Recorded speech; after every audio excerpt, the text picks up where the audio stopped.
Hello guys and welcome to the Tank Club. Today we're going to be looking at the one-hand and shield sets, the two-piece sets that you get from places like Vateshran Hollows and Maelstrom Arena. We're going to look at all the different weapon-based gear sets.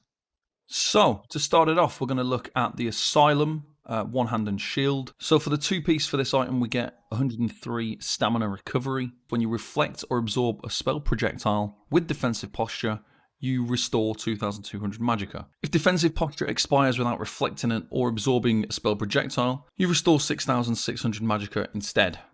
So this is from Asylum Sanctorium. The first item piece isn't really very useful. Stamina recovery is something that is not super useful. To make use of this set, you've got to be using defensive posture, and there's not really very many places where this is really that useful. In terms of gaining magicka back, it'd be far superior to use the skill balance. So instead of using a two-piece gear set that gives you magicka back, you could just instead use the balance skill, which is going to provide you that kind of consistent amount of the same amount of magicka, and you can rely on it. You don't have to use anything to kind of get balance to work. You can just cast balance. It uses health, gives you magicka back. With this particular thing, you're going to be using stamina to get magicka back. And to be honest, that's not usually the way that you want to go. So you don't really need to use stamina to get magicka back. That is not an ideal situation. The only place I've ever actually used this set, I tested it out in Blackrose Prison on the second boss, where he shoots projectiles at you, and I was using it to kind of just get through that phase. And because I was using defensive posture anyway, I was using Absorb Missile, which I was going to be using that anyway, so I thought, well, I might as well use the Asylum Sword and Board because it's going to at least give me magicka back when I use it. So, and then I was on a DK, so I could convert that stamina, get some magicka back, and then convert the magicka back to stamina again. So that was one of the only places I could see some use for it, was literally just dealing with the second boss. This was like a long time ago now, though. This was kind of more when I was inexperienced as a player, and I tried this out because I was using Ollrim on one bar. I had a spare front bar set. We had a healer, so I didn't really need the master weapons. So I went with this instead, just to gain a little bit of extra sustain for self-healing and chaining and all that kind of stuff. But yeah, overall, not really that useful. And the first piece bonus, again, like I say, is just a bit of a waste with stamina recovery. On to the Maelstrom one-handed and shield, the perfected rampaging slash set. The first kind of bonuses you get 77 magicka recovery. Not that great. 77 magicka recovery is not a huge amount. And then we've also got stamina recovery, which again isn't really very useful. So we keep seeing a pattern here where they seem to like stamina recovery on these one-hand and shield sets. I don't know why you would do that, because obviously stamina doesn't regenerate while blocking. So I don't understand why there's such a big fascination with putting stamina recovery on a one-hand and shield set. It doesn't make any sense. When you deal damage with low slash, your next fully charged heavy attack used within 5 seconds restores 1,904 magicka and stamina. Like I say, the first pieces aren't that great. 77 magicka recovery is not a huge amount. 77 stamina recovery is a waste. You've got to do a low slash, a heroic slash, and then heavy attack within 5 seconds after that to get back magicka and stamina. Now, it doesn't really make a huge amount of sense because you're going to spend 2,613 stamina to gain back less stamina and a little bit of magicka. Like, when you combine the stamina and magicka you get back from this set, it's almost the same as the stamina cost initially for the heroic slash. So, to be honest, I don't really see what use this really is because, I mean, you get magicka back. You're getting a decent amount of magicka back anyway with your magicka recovery. You're also able to get magicka back by using balance, like we said before on the previous set, and then getting that stamina back. I mean, you could use it if you really wanted to, but the sustain from it isn't very good because you only get that one little burst of stamina of resources back. But you've got to use like a good portion of resources with an active skill and then heavy attack to get it back. So there's too much involved in there to make it useful. There's going to be better options. Basically, it's just not really much use to use this set. Okay, next we're on to the Master's one-hand shield. This is the Puncturing Remedy set, and this is probably one of the better ones out of all of the kind of one-hand and shield sets. Now with this set you've got increased healing taken, and on the second piece you've got when you deal damage with puncture you heal for 6,130. You gain spell and physical resistance equal to the amount of healing or over healing done for 5 seconds. So this is actually quite a useful set. So when you're just using a 1-bar kind of setup with maybe Powerful Assault or Olorim or something like that, this is usually the go-to set.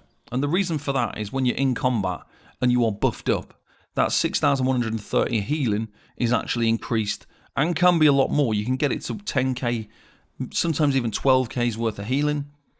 And obviously that's really valuable because your puncture skill is very cheap. You've got to be taunting enemies anyway. So every time you taunt an enemy, you're going to get a heal, which is quite nice. And you're also going to get spell and physical resistance for 5 seconds. That spell and physical resistance is going to match whatever healing you did. So on a DK, for example, when you've got Major Mending active and Minor Vitality, and you've got all these different things active, you've got your healing taken buff from using the perfected version of the set, and then you use your heal, it's going to be healing you for somewhere between 8 and 10k. So you're going to get 8 to 10k resistances also. So you're going to be at the resistance cap, you're going to be giving yourself a nice big heal. This is especially helpful in certain dungeon contents where you're running into an ad pull, let's say, and you're chaining lots of enemies in, so you're burning out your magicka. But then you use your taunt, because you've got to taunt the enemies anyway, and that's how you heal yourself. So this is a good way to get yourself an extra heal in content without an expensive cost to resources. Puncture is something you have to do, and it's going to heal you when you do it. So it's a nice way to kind of work in some nice buff sets and to utilise your magicka in sort of chaining and talons and all that kind of stuff, but then also being able to get yourself a little heal as well without wasting more magicka on a burst heal. So it's quite a good set that can be buffed up as well. The Blackrose one-handed shield, we've got the perfected Gallant Charge set. This set comes from obviously Blackrose Prison. On the perfected version we get 1,190 armor, not too bad, I suppose that's okay.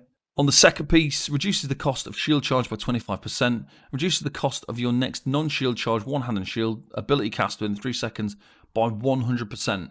Shield charge is such an unutilized skill. It's just really needed for very many things. So this set just becomes completely useless straight away. And that's simply because you never really use shield charge. There's only a handful of situations that I can think of where it would even be a little bit useful. The only real main place that shield charge is used, in terms of trial content especially, is in Halls of Fabrications. In most of the trial content it's not needed. Dungeon content, it's not needed, so there is no real functional use for this set. So shield charge being reduced by 25%, I mean, you wouldn't use this in Halls of Fabrications either.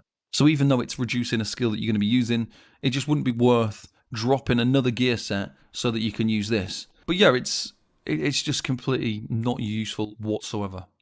Okay, we're on to the Vateshran one-hand shield. This is the Void Bash set. The first kind of piece towards this is 965 max health. This is one of the few sets where the first item bonus is actually useful. So a lot of the other ones with stamina recovery and things like that were just a complete and utter waste of time. On the second part, we've got when you deal damage with Power Bash, you apply Call of the Void to yourself for 2 seconds. Enemies within 12 meters are immediately pulled to you. After Call of the Void ends, you apply Major Maim to enemies in the area for 10 seconds, reducing their damage done by 10%, and this effect can occur once every 13 seconds. So we'll go to the first part of this set first of all, when you deal damage with Power Bash. So this, I can understand why people are using this in dungeon content, especially if you're using Olorim Powerful Assault 1-bar sets, and then you've got like your front bar could be freed up to use a gear set like this. So this is quite a good option in terms of pulling enemies in. So enemies within 12 meters are immediately pulled in. So that's really nice.